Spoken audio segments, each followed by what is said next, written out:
is Mark Bell from SuperTraining.tv, Super Training Gym, the strongest freaking gym in the West. We got some bench presses coming at you. This is 455 pounds. That was my chubby little self. This is Mr. Robot Pants. He's got the slingshot wraps on. He's wearing a Mad Dog slingshot. He's mummified. He's got a Spud Ink belt on, and he cranks out 455 as well. Here's Silent Mike. Silent Mike ended up working up to a PR in this day, and I think that was it right there, 350 pounds. He's making a lot of progress in really in all three of his lifts. Here's the infamous Juan Laiha. Juan is going to be in his shirt later in this video. There's 500 by myself. So I got the, here's Robot going with 475. You see I got the slingshot elbow sleeves on. Those are just some prototypes I had made up. These blue ones here are available at howmuchyoubench.net. And just give you a little bit of elbow support that you need. I've been having some pain in my elbow, and so that's why I've been wearing the wraps. There's Mike going with some pauses right there. I did some as well. About a 3-4 second pause helps to get rid of that stretch reflex and makes the lift harder. So you can go back down and wait and work harder with lighter weights. In a bench press, it's real crucial that you bring the elbows in as you're coming down, but you don't want to bring them in too much. This is 525, and that's a PR for me at this body weight. Hopefully in the meet May 19th, hopefully I can get myself up to about a 5. There's Damon Thurman throwing around some weight. I think it's around 350 or so, 360. Hopefully I can get myself up to doing around 540 or 550.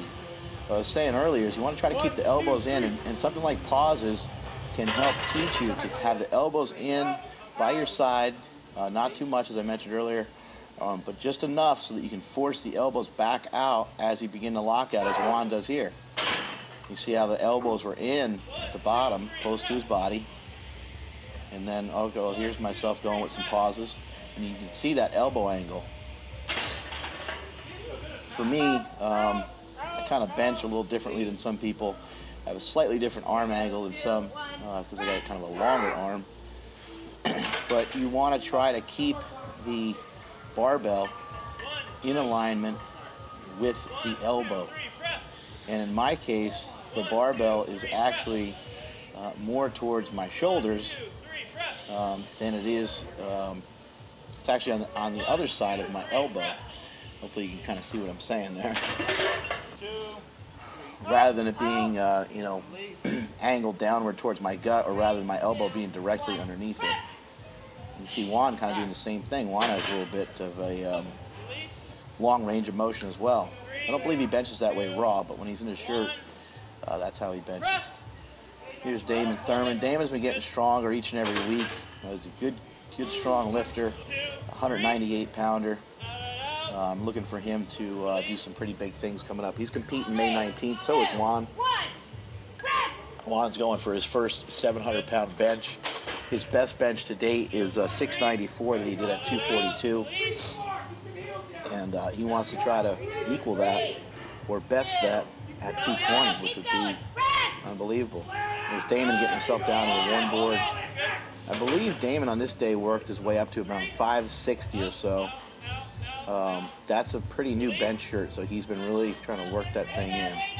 And I do not know how much weight this is, but I do know that Juan worked his way up to about 680. That might be about 680 right there. Juan has a tendency to really push through hard as he gets towards the top of that weight there.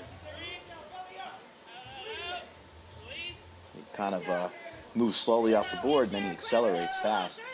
Here comes Damon. Elbows are probably tucked a little too much, but that's partly due to the shirt doing that to him. He gets tucked in real hard, and then he gets his wrist bent back. He ends up in the gay pterodactyl position. You want to try to keep that wrist real straight. Best way to do that is to squeeze the bar like hell. And that is it from SuperTraining.tv.